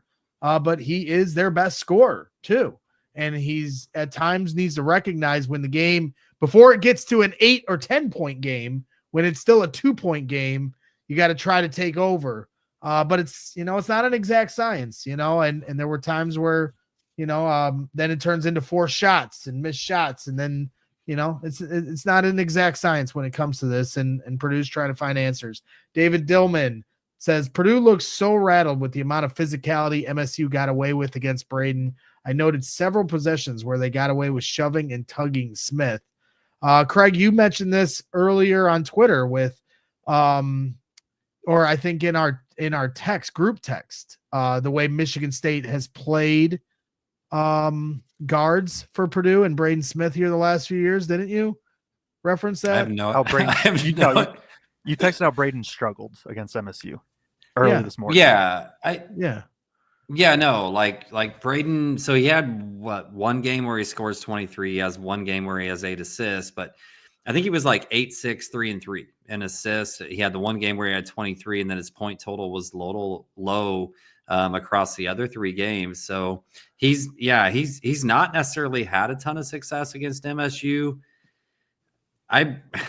Maybe it was rose-colored glasses just to think with this team he would, given this year, given he had the National Player of the Year back-to-back years to like unload to the last 2 years. But yeah, I mean, I think definitely the physicality. I feel like they high hedged even harder this year than the last 2 years, Joe. I thought they went after him. Right. The last 2 I think they were, quite frankly, worried more about Zach than they were about TKR. And this year it was, we are going to load up and go after Braden. And is that every single time? And is that why, because the hedge is coming higher, that when he finally gets around the corner to attack the middle of the lane, it just feels like he's hitting a brick wall so much now? Whereas before it just felt like he was like walking by himself out there. And now it feels like he's jammed up. Is that part of the reason why? Because of the hedge being higher? Yeah, because then it gives defense more time to get back. He has more ground he has to cover. And I do think he's like, when he gets in trouble, I think he just gets too deep in the paint where, right, he tries to kind of probe, and at times it works. But I don't know. I feel like there's other times where it's just like, hey, just put up the little 8-footer. Like, just do it. Don't try to probe. But also I know, like, I forget who reported it, and I wish I remembered, so I do apologize for that. But somebody said, like, Painter basically told Braden, like, hey, you got to trust your teammates. Like, you got to pass it to them and still. And so it felt like Braden's almost still probably trying to find that balance of, like, be a killer early in the game, but also still trust your teammates and let them make plays. And when we get to next year, the hope is a guy like CJ Cox and Jakari Harris take that next step and become, I know somebody said, like, you got to have another killer on the team. Like, I think both those guys have killer within them. They're young, they're young. I think CJ Cox next year, alongside Braden Smith, they're going to be tough to deal with. No, I think you're 100% right. And to that point of trusting teammates, like, I don't want to whisper this into the ether, but there were a couple of different times, not just Braden, where I thought you had some guys like CJ, Cameron Miles open that guys just kind of turned down and then tried to do their own thing tonight that had an open, like, had they passed it to him, had a chance for an open look. But back to the person who put something about you have to take those open shots. We saw every single one of those guys turn down an open shot tonight. We saw Fletch turn, like, Fletch has this weird thing where he has an open shot, but he, like, predetermines he's going to shot fake and sidestep. And he did that a couple times tonight where it's like, I had a sliver, but I'm going to do this. And then, like, it led into a harder shot. You know what I mean? And the defender is anticipating the pump. Yeah. So it's tricky because if you're TK, catch that ball in the high post, you see somebody cutting over and you're like, well, like, he passed up that last open look. Like, how do you balance that in your head as a player of, do I feed it to him or do I just go because I'm one of the best 2 scorers in the entire Big Ten? Yep. David Dillman continuing things on here with our start comment saying, I wasn't too worried about things after the Michigan or Wisconsin losses, but feels like things went fully off the rails now. I know how that feels, but these guys can pull themselves off the mat and beat IU on Sunday. If they don't beat IU on Sunday, I'm going to take that chair that I threw out of this room and I'm going to set it on fire in my front yard, and I might sit in the chair while it's on fire, and that'll be the content for the show. And then we can really start setting off the alarms, because it won't be fun to be on a 4-game losing streak and the fourth being to the hands of the Indiana Hoosiers, especially with the kind of season they're having. So, I understand that they've got bigger fish to fry in March, but Sunday's a must win. They got to win that game. And if it doesn't, we can rationalize it. We can still talk about big picture and talk about, things that will still be true of what they can do in March. But they can't lose on Sunday. And if they do, it's not good, period. There's no getting around it. And there won't be much sugarcoating from us, but we're not going to put the cart before the horse. Purdue still has a lot to say in that game, and I feel good about it. It's coming off a 3-game losing streak, and the rest they'll have, and refocus and try to get that killer mindset back, and maybe they can turn this momentum around as they start to round third on the Big Ten season. Alex Rockhold, let me be clear. We are in a frustrating stretch, but we will be fine. I like it. Tammy Wallen. Tammy Wallen. Tammy Wallen, not Tommy. Tommy Wallen. Yeah, Tommy Wallen. Turnovers killed today too. It absolutely did. We talked a little bit about that as well. Jack's Boiler saying Will Berg needs more playing time, and Painter needs to try zone, especially against teams that suck at threes. Can I address this? Yeah, because everybody was suggesting it on Twitter as well. I mean, you saw the Indiana Hoosiers and Woodson go to a zone against Michigan State, and it worked, and they beat Michigan State at Michigan State. So then that makes everyone, including Illinois fans the other night, and now Purdue fans say that that's how you beat Michigan, is to play zone. Joe, can you pull up Indiana's roster real quick that would list height? So So here's the thing. I'm going to come back to you in a second, Joe. But there's this idea that like Painter is against zone, and Painter will not play zone because he doesn't think zone works. And like Gene Katie was anti-zone and man up and just guard your guy and all this sort of stuff. We have seen Matt Painter morph this offense and defense into many different things from the Gene Katie era. I don't think there is any part of this that is just like Matt Painter's stubborn and he won't play zone defense because that's not what Purdue does. The reason Matt Painter won't play zone defense is because this team would absolutely suck at zone defense. When you look at teams that are really good in terms of what they do at zone, they have a ton of length in their guard and wings, right? So all that length as you move back and forth and have to switch back and forth to guard those guys can get out long arms and stretch out as you close out. And you have lots of length everywhere to be able to crash back on the boards. And it's really, really hard to rebound out of zone. And Painter wants to emphasize rebounding. This is a really hard year for rebounding anyway for Purdue. If you put the big men on this team in zone, it's not going to be good. I'm sorry if that was super loud. I got loud there for just a second. But Caleb first, I'm sorry, Joe Jackson, tell me real quick, what's the height lineup for Purdue across 1 through 3, 1 through 4? Purdue or IU. IU. Okay. IU for that zone lineup, it's 6'3", 6'5", 6'7", 6'9", and then they either run a 6'9" or a 7-footer. And Purdue would be so what? Braden's 6 foot, 6'3", CJ's 6'5". Yeah. They're listed at 6 foot, 6'3", 6'5", and then it would be like 6'9" or 6'11", whoever you want to count. Yeah, it's not the same thing, right? Like those lineups are not remotely similar in terms of the amount of length they can bring out on the perimeter. It's. Can I Painter play recognize? Damn it, Joe.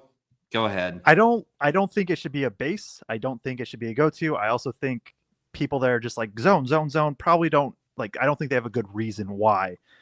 I hadn't even thought about it until this comment came up, and then I would have to think through it more. But like, I wouldn't have hated at least seeing it.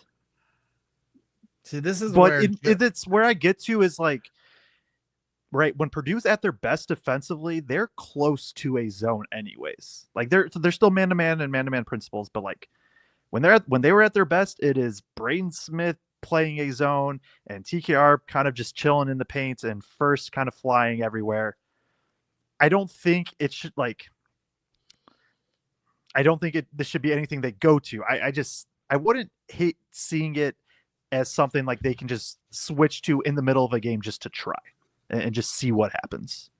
But also, like, I understand it's not like Purdue was getting blown out in this game. They were within 6 to 10, so it's like you're also not actually going to go to zone because you're right there and you're not going to switch. And that's where, Joe, you of all people in the media room, I think the X's and O's, the board. I'm not saying you'd bust the board out in the press conference, but I think that would be. I don't think it's an unfair question to ask Painter. Like, for this team specifically, given how bad they are defensively. Right. And I'm curious, like we didn't get a chance to hear the press conference, but if anybody were to ask him that, just his thoughts on how Purdue would fare doing that, I think you'd probably elicit a pretty 100% guarantee you nobody asked Painter that in the press conference. Well, I honestly think it's okay. You can say it's a stupid question, and then it sets Painter up on a tee to give you. He's always going to give you a good answer. Painter's great about that. I'm not, and like I'm not like trying to whatever talk crap about anybody who's trying to bring up that question, right? But the question came up today on Twitter leading into the game, and Raphael and Chris Kramer were both just like, no, like this team has zero chance to play zone effectively for teams that are set up to play zone effectively. That's okay in the chat says, I dare you to ask Painter. And Jason knows me better than most, saying Braggs would ask. I 100% would ask. I'm not afraid to be the idiot. He wouldn't just ask. He would turn to me and Kraig and be like, hey, watch this. And then ask. No, he would turn to us and say, like, you guys might want to walk away. Yeah. That's what, like, during the NCAA tournament, he's like, just so you guys know, I'm getting ready to ask Painter. And Joe and I, like, get up and do that like slow creep walk out so Greg can't tell that we're leaving the room. I'm not afraid to ask. I'm not afraid to be the idiot. Painter's great about that too, because he understands I'm an idiot. So when I ask the idiot question, then he gives me like a good response of why. I mean, people still use it to this day. The question I asked him in the tournament last year, and he was like, people that, that talk about sports or talk about, cover the sport need to take a test. On how well they understand the game. But I think that when you ask those kind of, there are no stupid questions. They tell you that in school a long time ago. And the best teachers will take a stupid question and turn it on its head and give you an answer that makes the stupid people understand the simple, and that's as good as I can put it. But maybe I'll poke around with people that I may or may not be lifelong friends with that may or may not be on the Purdue coaching staff, and I'll see his response on what he thinks on it. So we'll roll things along. Craig's already dipped out on us. We've got a few more star chats to get to and a couple more super chats. Olivia S been active in the chats here all season long. We appreciate Olivia's support. She says, we also need to stop acting like we are bad and shouldn't be ranked just because we may not win the Big Ten. I get being critical, but man, guys, I get it. I'm upset. We're not going to win the Big Ten. I'm pissed. I certainly think they're still one of the top 20 teams, top 15 teams, whatever. It doesn't matter. All I cared about was winning the Big Ten. Outside of that, I really don't care what they're ranked, and I don't really care what their seed is. I care how the roadmap through March Madness does matter to me. So winning games and having an opportunity to play closer to home, those things play into it. But ultimately, I think this team can go on a run no matter who they play. It's just about them getting hot at the right time and finding that groove that they had when they were on their 7 or 8 game winning streak here in the middle of the year, which is fully within their capability. They play in the best basketball conference, in the country every single year. They're battle tested. They take everyone's best punch. You see how excited these other teams are to beat Purdue. They're not storming the court like they were the last few years anymore, but they still, you can tell how much it means to teams to beat Purdue because it's not easy to beat Purdue. You got to bring bring your best game when you beat Purdue. And credit to these teams, as much as we're frustrated with the way Purdue's playing, Michigan played one of their best games to beat us at their house. Wisconsin certainly played one of their best games of the season to beat Purdue at Mackey. I wouldn't say tonight was Michigan State's best game by any means, but they're a tough-ass team with one of the best coaches in college basketball history. Nothing to hang your head about. I agree with that. Nicole brings in a star chat saying, "Are you all aware?" And shout out to Nicole. That's why I started, because she was the one to alert me that we had it labeled as a preview, and that's okay. You don't have to apologize, Joe. It happens. You got a million things going on, but shout out to Nicole. That's what I love, is people that help out our program. We help each other. You help us. We help you. We do this whole thing together. We're a community.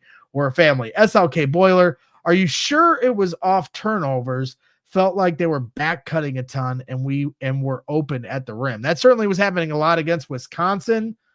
Tonight, it just felt like there was a lot of points off turnovers. I know that. Yes. How many to be exact, Joe? Michigan State had 19 points off turnovers. They had 21 fast break points. Yep. And if they cut, go ahead, Kraig. I have something to add to this, because we had a conversation before the game, but Purdue was trying to get on top of stuff, of those actions, and that was going to lead to some of those like backdoor cuts, and they were willing to give up a couple of those, and a couple of those happened real early in the first half.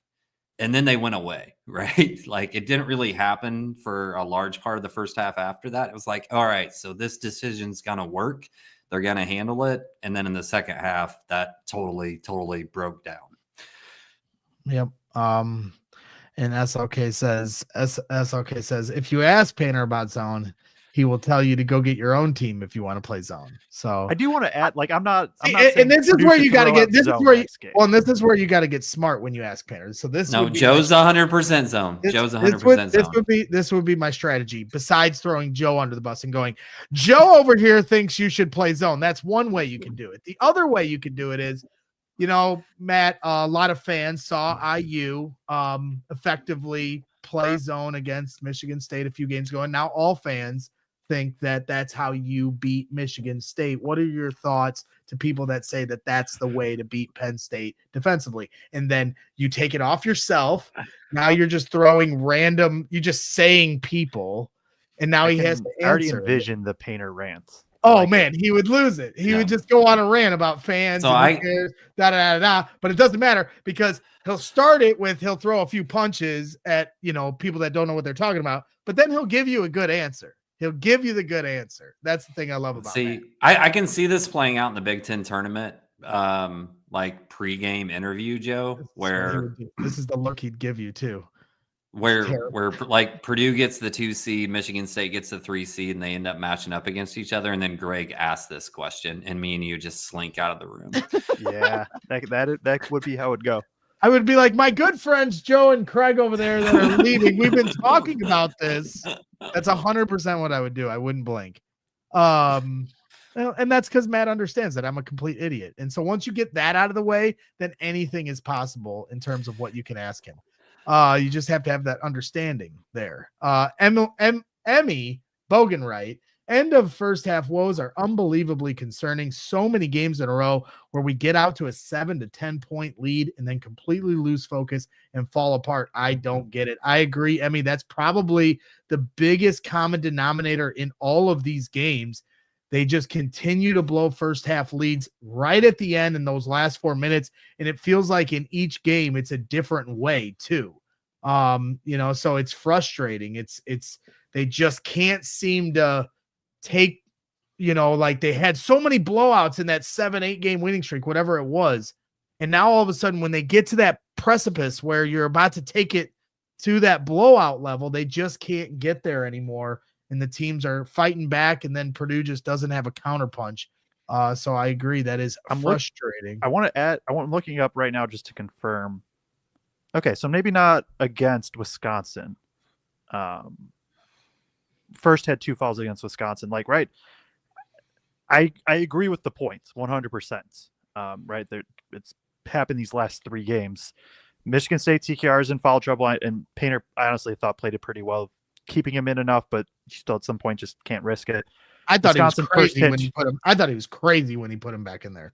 I like because he didn't want the game to slip, but like first is 2 against Wisconsin. I don't know if that maybe does anything. And then Michigan, right? That was the Braden had 2 in the first half. No, TKR also had 2 in the first half, right? And first, maybe both. My thing is Purdue has to stop picking up stupid fouls in the first half. That might solve the problem. I was 100% with you, Joe, on this one, and I think I'm the one who started that because one, Emmy, big supporter of the show, always want to give you a shout out, but also like Purdue's been in foul trouble late in first half in a lot of situations where Painter's not really been able to go to the lineup that he wants to go down the stretch, and it's led to those things. A longer post-game show because we're trying to make ourselves feel better, and we appreciate everybody hanging out. Hit that like button for all of you that are still tuning in. An hour and a half over tuning into this program. We appreciate your support, and we appreciate you hanging out with us. Matt Wrench, Burgess should play over first now. Would also like to see Jakari, Cam, or Miles to supplant Lawyer next year. Need to get better at that position. Burgess over first is aggressive. No. I wanted to tee this up for Joe. Okay. Yeah, like he's taking a drink of Joe's taking a drink of water. I believe in Burgess as like maybe even a next year type guy or like junior, senior. Like I see the vision, and I'm literally like I'm gonna have no negative thoughts about him going into next year because he's gonna be a sophomore, second year. And see what happens. I don't think he's at the point right now where you can play him. I get worried every time he's in the game. Right. Like today and again, like I'm not out on Burgess long-term at all. Like not one bit, but I was kind of happy to see Berg come in is kind of where I'm at. Is it just because first doesn't put up huge box score numbers and then he also misses some shots at the rim? Like, is that where the first hate comes from? Yes. His loud misses. Because he does it's not so much important for this team. Like, because when he's good at switching, you know, unless the turnover happens where he's the guy on the guy turning it over, we're as fans that everything's happening so fast. We're not like, man, look at how great this other guy that was on the other side of the play was switching there that helped contain the play. I mean, to start the game, I was like taking notes at how many times they were getting Michigan State to run out of the shot clock. Like they had how many shot clock violations to start the game? Purdue was playing great defense, and first plays a big part in that. But like for fans, like that's not. And so then he gets blocked at the rim, for the 9,000th time. And it drives you crazy because and I'm sure it drives him crazy too. We're not bagging on the guy, but like that is what it is. He has trouble finishing around the rim. And so when, Braden Smith is doing everything he possibly can, Trey Kaufman-Renn is doing everything he possibly can. They're getting mauled and doubled and triple teamed and jammed and poked and everybody's clawing to the basketball. And now you kick it over to first, who's open. He doesn't go up with it right away. He's hesitating because he's waiting for, the contact, and then he gets just completely stuffed. So that's the frustration. Let me play contrarian, Greg. Yeah, go ahead. In the last 5 games, what would you guess Caleb First is from 2 shot percentage wise? I don't know. 65%. Holy shit. How did you get that right? He is exactly 65% from 2 in the last 5 games.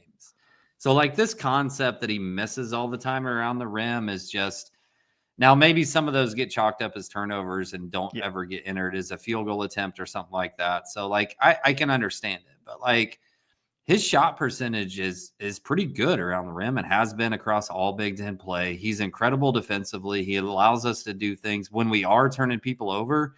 A large credit of that, like Caleb was our second leading person from a steal per game person over that stretch run. So he just does a ton of good things well. The one thing, and Joe might push back on me on this, is like dude shot 40% from 3 as a freshman. The next 2 seasons, he shot like 28, 29%. But when you catch the ball at 15, 18 feet or behind the 3-point line, in my mind, you have to at least turn and look, right? Like right now, they just completely sag off him. And what I feel like he's got to put that shot up every so often and at least just turn and face the basket so that it's somewhat respected. And you're not a bad shooter. Like the last 2 seasons, none of the 3 seasons were on high volume, but I think you still have to turn and face and put it up every once in a while just to help keep defense honest. Defense honest. And then I think the other thing too with Caleb is, so like he gets the loud misses, and then when he gets, because he's always getting blasted at the rim too, then he gets sent to the line, and he's not a great free throw shooter at the line. Like, what's his percentage at the line on the year? 63. Because every time he walks up to the line, and I start to feel this way at times about TK. There's sometimes TKR can go on a hot run, but both those guys, there's just moments. Like, you don't want to miss any free throw, so I get greedy every time they go to the line. You expect them to make both, but like those guys, they go to the line. I'm like, he's gonna miss. I get mad. I start getting frustrated. Then he misses one, and I just start slapping my couch because I'm pissed. So like, just from a fan perspective, this isn't hate on either guy, but I know what some fans are feeling because at times, like, I'm just gonna call it for what it is. I'm yelling those things too. And again, these guys aren't trying to miss free throws. They're not trying to, have loud misses at the rim. But I think that's like when you ask Joe, like, where does this frustration come from? It's those things 100%. And the things that aren't sexy, like switching well on defense or recovering or getting back or, a tipped ball on a rebound that kept a play alive for somebody else to get the rebound where he's not going to statistically get the credit for. That's where the credit falls short. But for somebody like you that really pays attention to the nuance, that's where you appreciate it, where fans don't. But that's why we come to this program and we learn things about the game that we don't see, the smaller details, not just the big stuff. So that's why you guys tune in, and that's why we appreciate you, Joe and Kraig, for your analysis always, and your expertise and your wisdom and everything else you bring to the table.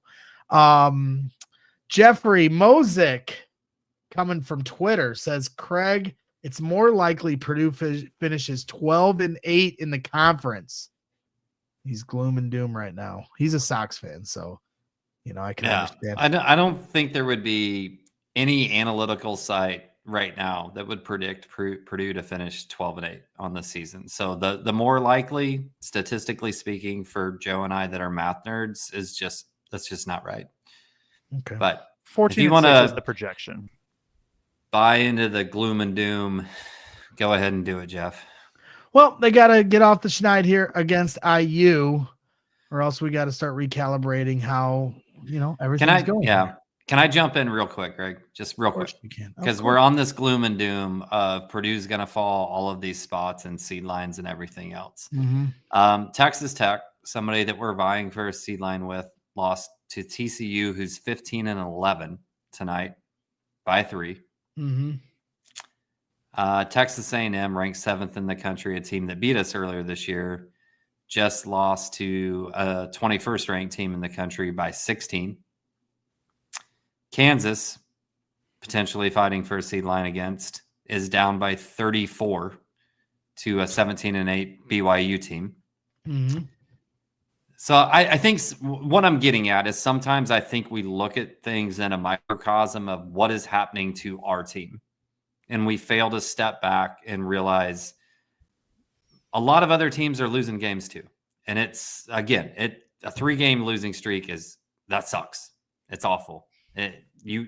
I guarantee however much we're feeling it, the team and the coaches are feeling it 10 times worse, right?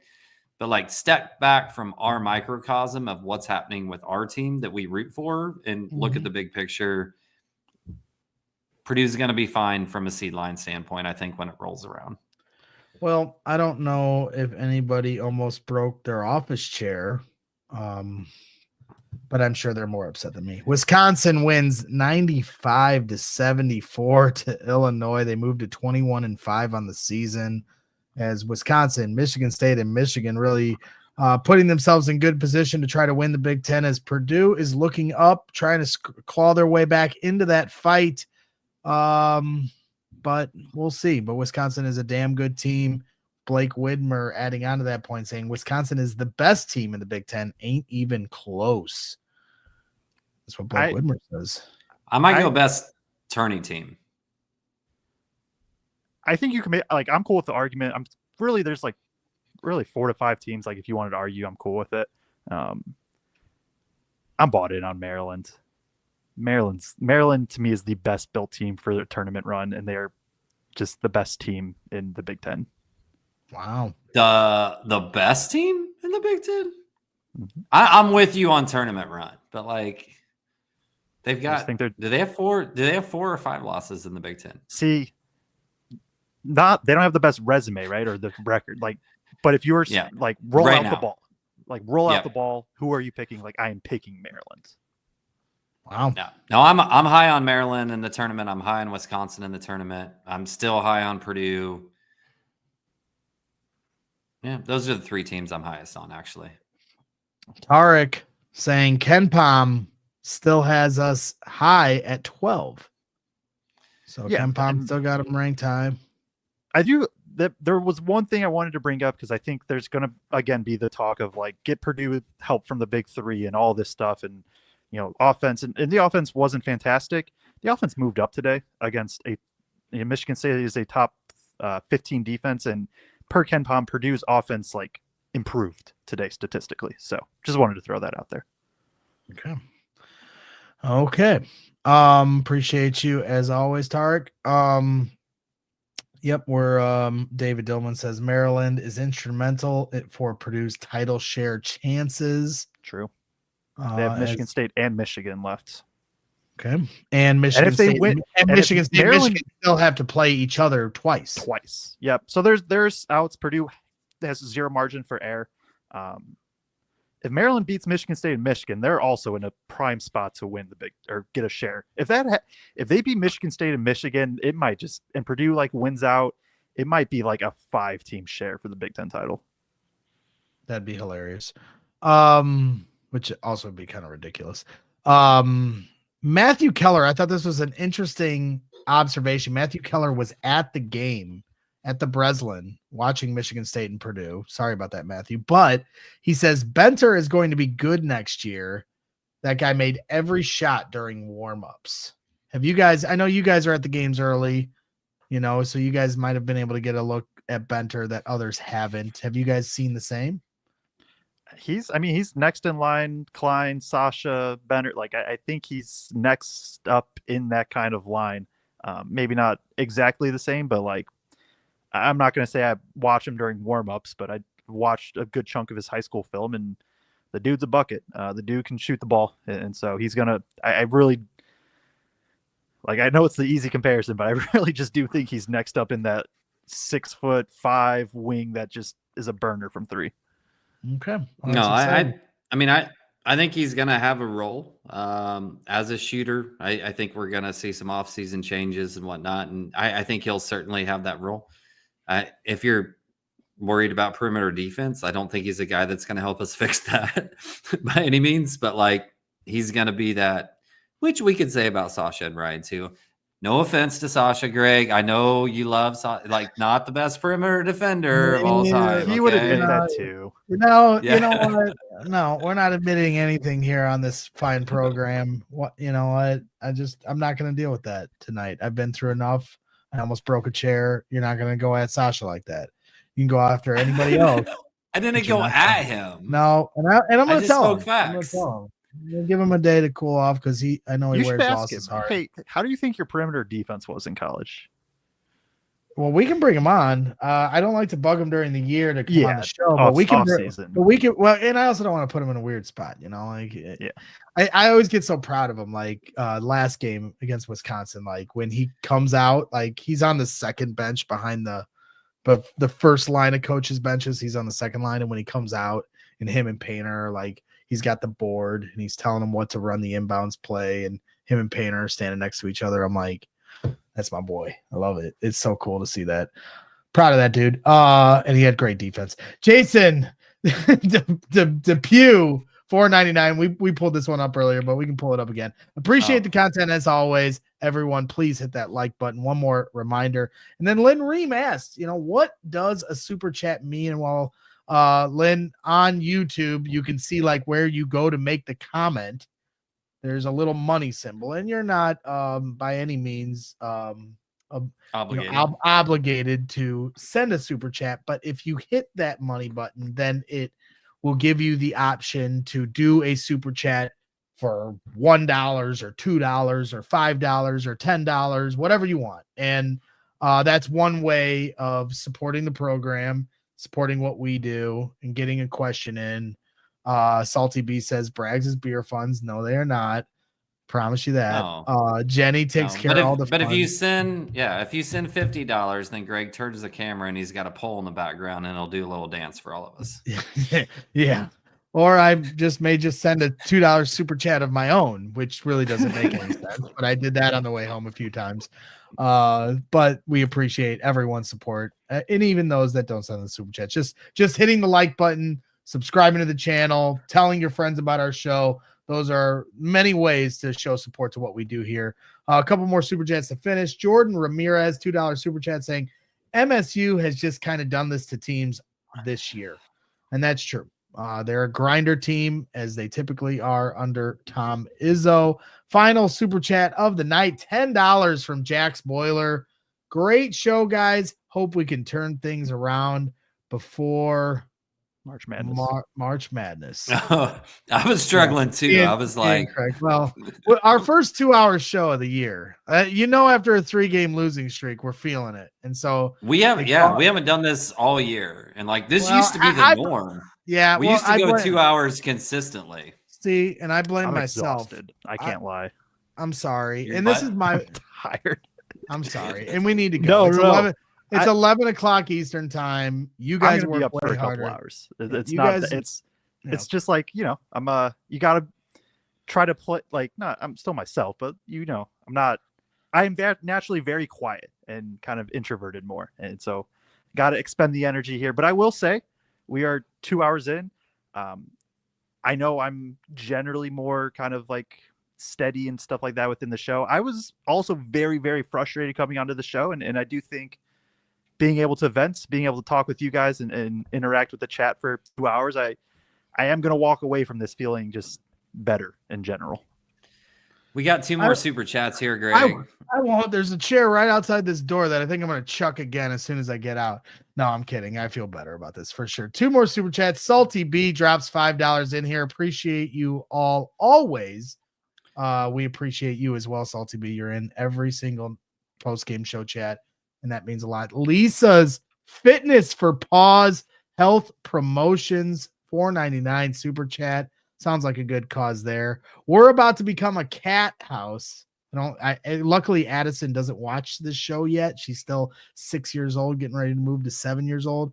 But we are in the early stages. We're buying all the stuff, and like a week from Monday, I'm going to take Addie to the animal shelter at Lake County, and I'm going to let her pick a cat, and we're going to bring the cat home. I've always been a dog person. I had a dog for a long time, Bailey. But we are bringing a cat home because Addie loves cats. And so I just want to make my little daughter smile. Yeah. So we will see how that goes. I'm a little nervous about having a cat in the house. I do have like a 2-minute rant that you can put me on solo focus to wrap up the show right before we finish out. So I do want to hit on this a little bit, because this has just been an interesting dichotomy to me around Purdue fans and how they view this Purdue team. And one thing coming in this game, you heard Tom Izzo talk about how much he thinks Purdue's program reflects Michigan State's program. And you can see that across multiple levels. Neither one of those two teams relies on transfers. They are not, even though we are in the transfer portal era, they still believe in bringing guys in and developing them. Matt Painter and Tom Izzo will both bring in key transfers at times, a lot of times grad transfers, just to add a little bit to what they're trying to do. Both of those guys believe in developing players. They believe in developing young men that are going to have relationships with their college and relationships with their coaches that go out and extend for them for the rest of their lifetime. That's what they believe as a core fundamental job in their belief. If you are a Purdue fan looking outside of this and you celebrate that fact about what Purdue is, about what Matt Painter is to this program, and then you jump off the bandwagon as soon as Purdue goes through a 2-game losing streak, a 3-game losing streak, and says, whoa, all we had to do was go grab this one guy from the portal, that guy from the portal. Maybe we shuck this guy because he's not living up to his scholarship expectations. You can't buy into both of those things, right? If you're going to buy into that vision that you believe that Matt Painter is, that you believe that this Purdue program stands for, you can't jump across that other line when it doesn't work out for a few games. Believe in it through the process. I think a lot of our angst right now as Purdue fans is that you see these teams and you believe and you really think that Purdue should be in a running for a national championship every year. There are very few teams that are. And if you want to talk about those teams that have chased the transfer portal and tried to be in, quote, national title contention every single year, come back and talk to me about how many teams that's actually worked out for. Because I would bet money that teams that believe in developing their players and targeting specific transfer portal guys just to add a little bit have had just as much success, who've been there for a long time and been successful, as these guys that are trying to bring in waves or 5 to 7 guys. So step back, realize what you want to believe in about Purdue as a university, Matt Painter as a coach, Purdue basketball as a program. Buy into it, believe in it, support this program. Woo! Spitting hot fire to end the show. Kraig throwing down the gauntlet and a reminder. That's been sitting in me for a minute. Well, and you articulated it well and really drove that point home, because the grass isn't always greener on the other side. And I think two teams you might be talking about, with all due respect, are Illinois and Indiana, who try to do it that other way of just trying to. I mean, look at Kansas State, right? Like, it worked incredible year one. They're barely over 500 this year, trying on that same path. You know what I'm saying? So right, and like I said, if you look at what you're talking about is culture, and these other teams that guerrilla warfare their teams together, transfer portal, and throw money at everything. You'll have a shot, like you said. Kansas State, Miami, right? Miami made a run there for a minute, but at the end of the day, Purdue consistently puts themselves in about the same spot. I mean, dating how far back now? So props to you, Kraig, for a solid finish here to the show. So that, I think, will wrap things up. Lisa Fitness for Pause said she put that $5 super chat. She said, I donate specificely for the pole dance. Listen, it's $50, not $5, Lisa. I know we've hit the after dark portion of this program 2 hours in, but I'm not shaking ass to end this post game show. If they somehow come back and win the 27th Big Ten title, I will shake ass. It'll probably have to be at Illinois at Assembly. But I'll shake. If they get a share of this title, I am so clipping this and calling you out. Oh boy. All right. Well, what would your stage name be, Greg? The meatball. the meatball. Enter the main stage. All right. That wraps things up. We have officially jumped the shark on this show. Appreciate everyone joining us here tonight for a little therapy session, as Purdue has now dropped 3 in a row here in the Big Ten, dropped a little bit here in the Big Ten rankings, but Purdue still got a lot of unfinished business here for the rest of the year. So we will be back. Joe and Kraig will have a preview show as we get a few more days into the week. Purdue and IU play on Sunday. Kraig will be at IU. Is Joe going to be there? Will not be, no. Joe will not be there, but Kraig will be there. It might be just the two of you on Postgame while I go to press conference, unless I can find a spot to dig into. That sounds good. And so we'll have all that ready for you. We'll have a preview show here later in the week. Stay tuned for updates on that. So that wraps things up for tonight. Thank you once again. Hit the like button on your way out. David Dillman says GoFundMe for getting Bragg's meatball foam hat. Yes, it's always Meatball Island at the Bragg's residence. Thank you to everyone that tuned in for this whole show. This was a long one, but we're going to have some fun here as we end the year. So we appreciate everybody. So stay tuned for the preview show. Post games coming up for IU, the big game on Sunday. So we'll see you then. Keep your head up and always boiler up as well.